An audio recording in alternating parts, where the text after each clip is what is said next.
Here, dankie vir die voorreg wat ons het om u kinders te mag wees. Dat ons by u voete mag sit en weet, maar u is in beheer van my lewe. U is groot, u is magtig en u sê vir ons, my kind, jy kan my maar vertrou, want ek wil regtig die beste vir jou hê.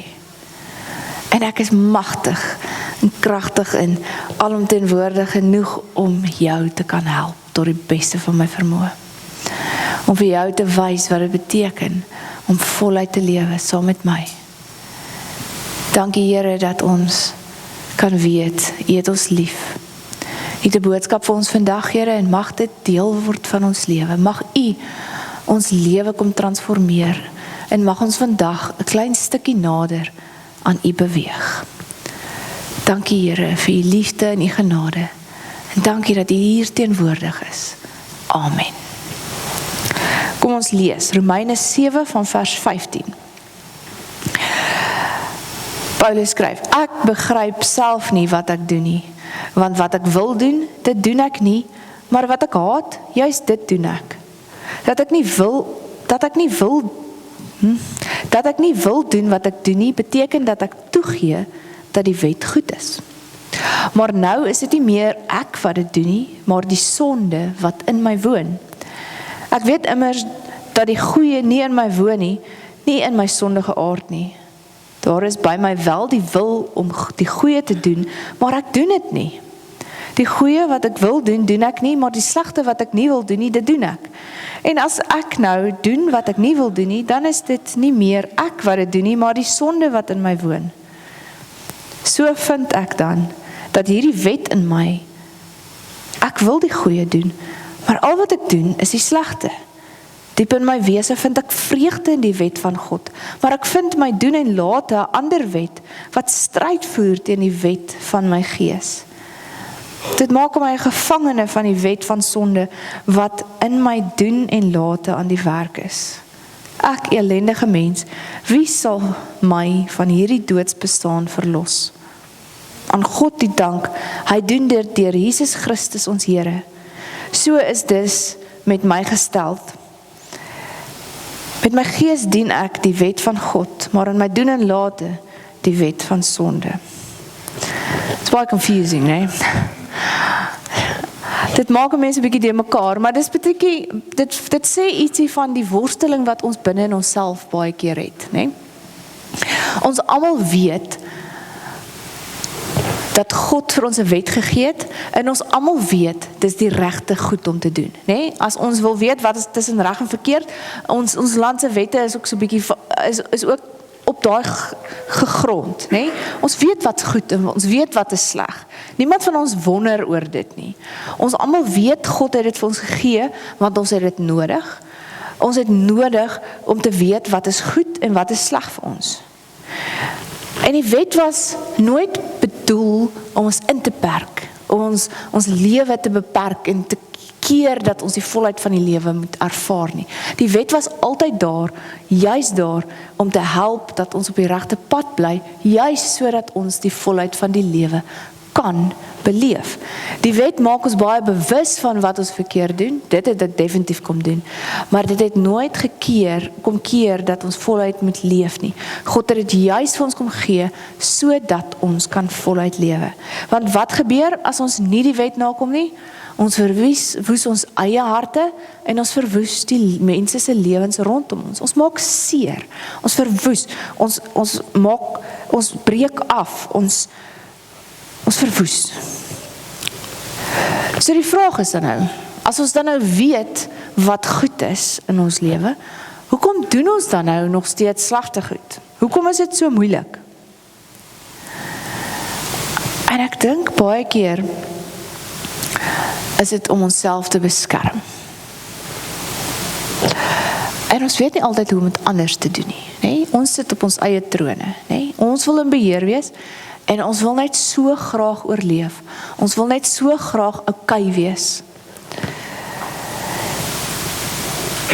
Ons weet nie hoe om anders te oorleef en myself te beskerm nie. So nou leer ons van onsself gewoontetjies aan om onsself te beskerm. Die probleem is met sonde werk baie soos afhanklikheid, addiction, né? So dit neem, jy dink jy is beheer daaroor, maar jy het die beheer daaroor nie, dit het beheer oor jou. So, niemand het nog ooit met drugs begin, omdat hulle gevoel het, ja, ek gaan nou my lewe begin verwoes nie. Niemand doen dit, begin met sulke goed in hulle lewe, met die spesifieke doel om hulle lewe te verwoes nie. Hoekom begin mense om verslaaf te raak aan goed? Hoekom doen ons dit? Hier's baie van julle wat rook, né? Hoekom rook jy? As jy nou terugdink aan, hoekom het jy begin rook in die eerste plek? Was dit dalk omdat ander mense dit gedoen het? Omdat dit cool gelyk het? Omdat, om in te pas in die wêreld? Of was dit om so 'n bietjie te escape? Miskien wou jy net graag 'n bietjie beter voel en hierdie het vir jou 'n stukkie verligting gebring in jou lewe, né? Niemand het begin rook of niemand het begin met 'n afhanklikheid omdat hulle wil afhanklik raak van iets nie, né? Maar voordat jy jou oë uitvee, sit jy hiermee, né? Jy kan nie genoeg daarvan kry nie. Jy wil net cope. So ons as mense skep vir ons gewoontes, né? Die slim mense noem dit breinpaadjies in ons lewe, né? In ons breins, né? So jy skep jou paadjies in jou brein, né? Nou, hoe meer jy as 'n mens nou dink aan 'n veld, hoe meer jy op 'n spesifieke plek op die veld, soos diere trap ook maklik paadjies uit, né? Hoe meer jy, eers is dit klomp bosse en gras en alles, en jy sukkel om daardeur te kom, maar as jy die tweede keer daardeur loop, is dit 'n bietjie makliker en die gras raak bietjie platter. Die derde keer, dan raak dit al hoe makliker, en later, hoe meer jy daardeur loop, gaan die gras daar dood, en dit word 'n grondpaadjie, en dan word dit 'n groter grondpaadjie, en dan later is dit so uitgetrapte pad, dat dit is net outomaties die pad wat jy vat, né? En dit gebeur in ons breine ook, né? Ons loop breinpaadjies in ons breine, in ons breins. So jy leer vir jouself gewoontes aan, en hoe meer jy iets doen, hoe makliker raak dit om dit te doen, en later doen jy dit net outomaties, want dit is wat jy doen, né? En ons leer vir ons gewoontes aan, om die lewe vir ons makliker te maak. En party gewoontes is goed, soos byvoorbeeld om, as jy op jou senuwees raak, om diep in asem te haal, en uit, en dit help jou om te ontspan, nee, party gewoontes is goed soos Bybel lees, is om die Here te ontdek, om 'n gewoonte te maak daarvan, selfs al voel jy nie noodwendig die dag lus nie, jy doen dit net, want jy is gewoond daaraan, dis 'n breinpaadjie wat jy in jou brein vasgelê het, so party gewoontes is goed, maar ander gewoontes kan skade bring. Partykeer skep ons vir ons coping mechanisms en jy dink, ag, dis nie so erg nie. Ek wil net beter voel, ek wil net cope, ek wil net okay wees. En as hulle addiction of verslawing definieer, dan sê hulle, addiction is our self-attempts to soothe. Ek gaan dit weer sê. Addiction is our self-attempts to soothe. So dis onsself, binne in onsself wil ons net so graag okay wees. Ek wil net beter voel, ek wil net oorleef, ek wil net wegkom van al die seer en al die chaos in my lewe. En voor jy jouself kry, is jy totaal en al afhanklik van dit wat jy gebruik het, om net 'n bietjie beter te word. En hoe meer die lewe druk en hoe meer die lewe uitmekaar uitval, hoe meer het jy van dit nodig, nee? Om net te kan cope. En jy wil net so graag op 'n stadium kom, en besef jy, maar ek wil net so graag weer so voel, sonder om hierdie goed nodig te hê, nee? Dit het beheer oor jou, jy is afhanklik daarvan. Jy kan nie, as jy afhanklik van iets is, dan voel dit vir jou, of jy glad nie daarsonder kan leef nie. En ons oordeel ons mekaar baie maklik, nee? Oor hierdie afhanklikhede. En baie keer dan doen ons goed, en ons weet, ek moenie hierdie doen nie, want ek benadeel goed wat goed is vir my, om hierdie te doen. Daai vreeslike ding wat ons in Afrikaans, so sê ding in ons Afrikaanse gemeenskappe, né? As ons mense verskriklik wil oordeel, dan sê ons maar, hulle het nie genoeg geld om kos vir hulle self te koop nie, maar hulle kan sigarette bekostig, né? Daai ding wat ons sê. Dit is verskriklik om ons oordeel mekaar. Maar dit sê iets van die afhanklikheid van wat sekere goed in ons lewe het op ons, né? As ek verslaaf is aan dobbel, ek weet my kinders moet kos en klere kry, ek weet dit. Maar ag, net nog een keer. En voor jou oë uit vir jou het jy nie meer geld om kos te koop nie. En dis wat verslawing doen, né? Dit neem beheer oor jou lewe, ten spyte van die feit dat jy weet, daar's ander goed in jou lewe wat belangriker is, wat regtig nodig is, doen jy eerder hierdie ding, want ek skree, ek wil net okay wees, ek wil net cope. Ek het hierdie nodig om net beter te voel. Ek skree, ek raak so nam, so verslaaf, want die lewe is so moeilik en ek kan nie meer en ek weet nie, hoe kom ons hier uit nie. Ek's vas. Dit is om vasgevang te wees in kettinge binne in jou eie lewe. En ons is nie sterk genoeg om weer uit te klim nie. Ons kan nie, ons is mense, ons sukkel, ek weet ek het hulp nodig, God weet ek het hulp nodig, en die duiwel weet ook baie, baie ernstig, dat ons dit nie self kan doen nie. Hy vertel vir jou baie mooi dat jy dit self kan doen, maar jy kan nie. En dis wat sonde doen, nee? Sonde doen dit. Of dit nou 'n diep begeerte binne in jou hart is, wat jy weet ongesond vir jou is, en dit maak dat jy nie mense opreg kan lief hê soos wat jy veronderstel is om te doen nie, en of dit 'n groot sonde is wat fisies duisende mense se lewens verwoes. Sonde hou jou vas. Dit maak van jou 'n slaaf. Jy weet met jou hele hart, hierdie is so verkeerd, behalwe as jy nou psigopaties is, nee, dis uitsonderings, maar as jy 'n normale mens is, dan weet jy met jou hele hart, dit wat ek besig is om te doen, is verkeerd. Doen jy dit nog steeds? Jy weet hierdie maak seer. En jy weet God is baie duidelik daaroor om nie hierdie te doen nie, want jy weet wat die gevolge daarvan is, doen jy dit nog steeds. Want jy is vas. En dis wat gebeur as ons op ons eie trone sit. Self probeer oorleef in hierdie stikkende wêreld. God sê, my kind, ek het jou gemaak om dit saam met my te doen. Ek het jou nie gemaak om te oorleef op jou eie nie. Jy kan dit nie op jou eie doen nie. Jy het my nodig. Ek het jou so aan mekaar gesit. Ek is lief vir jou. Ek wil nie hê jy moet dit doen nie. En ek wil jou help.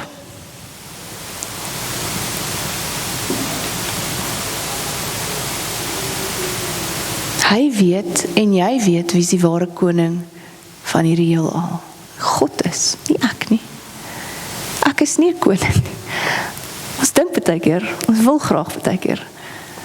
Maar God is in beheer. God is die enigste een wat magtig en sterk genoeg is om koning van my lewe te kan wees. Ons moet hom vertrou. En hy gee dit vir ons. Hy gee vir ons dit. Hy sê vir ons, my kind, hier is ek, vat my, vertrou my, ek wil vir jou die volheid van die lewe gee. Ek wil nie hê jy moet 'n slaaf wees van hierdie goed in die wêreld nie. Augustinus was een van ons kerkvaders, die in die 200-300 na Christus geleef het, en hy het 'n boek geskryf, 'n autobiografie oor sy lewe, die boek se naam is Confessions, en hy skryf oor sy jeug, en hoe hy op die ou en tot bekering gekom het, en daar's 'n stukkie wat hy skryf, hy sê oor homself, but I was held back, not by fetters put on me by someone else, but by the iron bondage of my own will. The enemy held my will, and made a chain of it and bound me with it. From a perverse will came lust, and slavery to lust became a habit, and the habit being constantly yielded to became a necessity. There were the links hanging each to each, and they held me fast in a hard slavery. Sonde het ons slawe kom maak van onsself. En die ergste van alles is dis nie iets wat van buite afkom nie. Niemand, dit is nie iets wat iemand anders aan jou gedoen het nie. Iemand anders het jou nie in daai kettinge gesit nie. Het kom van binne af. Ons sit onsself in hierdie kettinge. Dis die ergste van alles. Ons kies self om onsself in slawerny te sit. Ons sit onsself in tronke. Daai slawerny kom uit my eie hart uit. En nou sit ek vas.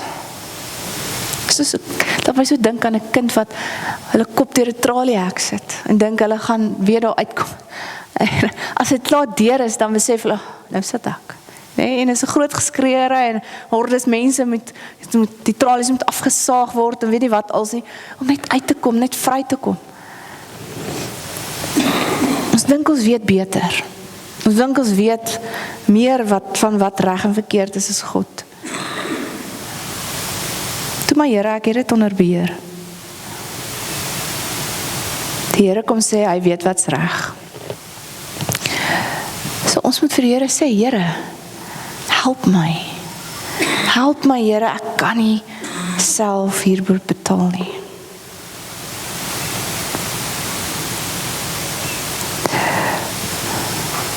En dit is sleg, nee, want niemand van ons begin hierdie goed doen met slegte bedoelings nie. Ons dink nie, nou gaan ek mense se lewens verwoes, of nou gaan ek myself verwoes en myself in ketting sit nie. Ons dink net, ag, is nie so erg nie. Is nie so erg nie, net nog een keer.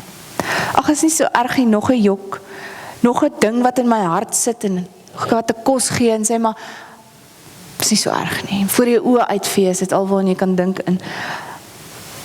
En dit wat in ons harte begin, word deel van ons lewe, nee? En dan kom God en hy sê, okay, ek weet jy sit vas. Ek weet jy kan nie self hier uitkom nie, maar ek maak 'n plan. Ek gaan betaal vir jou kettinge en ek gaan dit kom afsny. En wat het hy kom doen? Hy het vir Jesus gestuur om te betaal vir hierdie goed en hy het ons kom vrymaak. Hy het aan die kruis gesterf en betaal vir ons sondes en hy het ons kettinge vir ons kom afsny en gesê, maar die goed lê op die grond nou, los dit, jy's vry. Jy hoef nie meer vasgebind te wees daardeur nie. Jy het nou 'n keuse, want ek sit op jou troon. Ek is in beheer van jou lewe. Jy het die keuse om anders te kies, want ek het jou kom vrymaak hiervan. Jy is nie meer 'n slaaf hiervan nie. So God sê, kom ons begin weer. Dis wanneer die Here vir ons sê, ons sterf saam met hom en ons staan op uit die dood uit weer saam met hom. Ons begin 'n nuwe lewe. Ons word hergebore soos Jesus vir Nikodemus gesê het. Nee, ons begin 'n nuwe lewe en sê, hier is ek nou en ek kan niet besluit. Maar die Here sit jy nou nie weer in kettinge en sê, maar jy sal nou doen wat ek doen nie. Jy's vry. So jy kan kies, gaan ek nou weer daai goed optel en weer aangaan waarmee ek besig was en net voortploeter, of gaan jy kies om nuwe breinpaadjies, nuwe gewoontes aan te leer. Gaan jy kies om te sê, okay Here, hierdie is nie maklik nie en dit is nie maklik nie, nee, want as jy eers gewoontes in jou brein gevorm het, as daai paadjie eers geteer is dit moeilik om weer daai paadjie op te breek, nee? En die enigste manier hoe ons dit doen, is jy met 'n nuwe pad maak. So jy moet weer begin deur die gras. En dis in die begin moeilik. En later word dit 'n stofpaadjie. En later word dit 'n groot paadjie. En die ander paadjie, behalwe as jy nou weer op hom gaan begin loop, die teerkraak, daar weer word gras groei weer daardeur. Later is daar nie meer regtig 'n teerpad wat jy kan sien nie. En as jy regtig lank nie daarop loop nie, dan word dit weer toegegroei. Maar dit is harde werk. Want as ons eers gewoontes aangeleer het, is dit moeilik om nuus aan te leer. Want dit is makliker om die ander goed te doen. So die Here sê, jy het hierdie kans. Doen dit saam met my. Kies om afhanklik van my te wees. Kies om te sê, Here, hier is ek.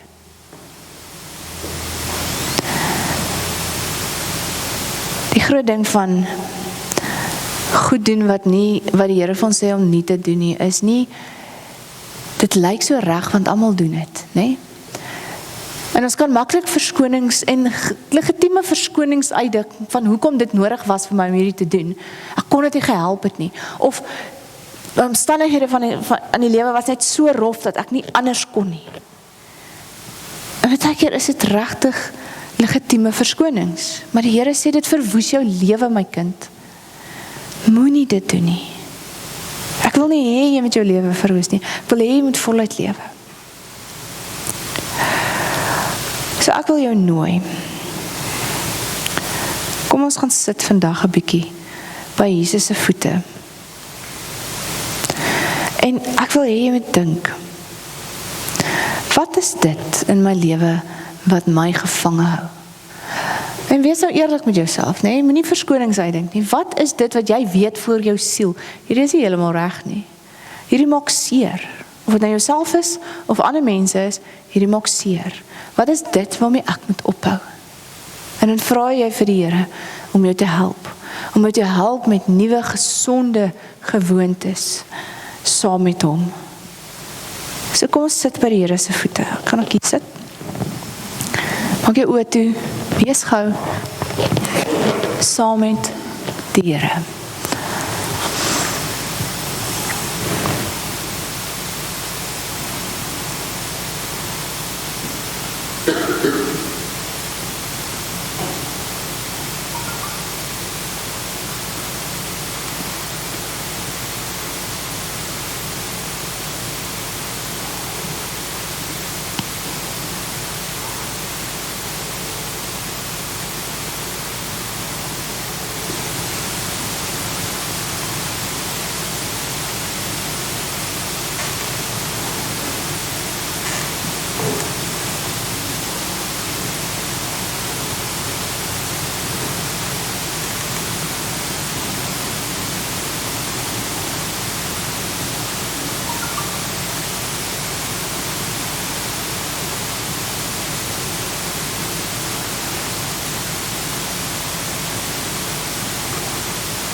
Here, ek sit hier vandag en ek is so skuldig, Here. Ons almal weet. Ons is skuldig. En hier is nie lekker om te erken nie. Het is moeilik eers om dit te sê. Het is moeilik om te erken, maar Here, ek maak foute.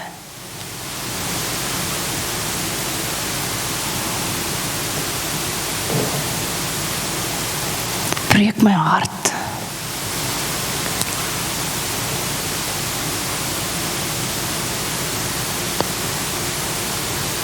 Here, dankie dat ek vandag by U mag wees. En dankie, Here, dat U my kom red het van hierdie goed. Here, help my om U te vertrou. Help my om ander gewoontes aan te leer. Help my om op te hou. Help my om op te hou verwoes. Help my om op te hou seermaak. Help my om anders te kies. Want ek kan anders kies, want U is by my. Sonder U kan ek nie, maar saam met U weet ek, niks is onmoontlik nie. U kan wonderwerke doen, U kan my hart verander, U kan my oë oopmaak. Dankie Here, dat U my raak sien.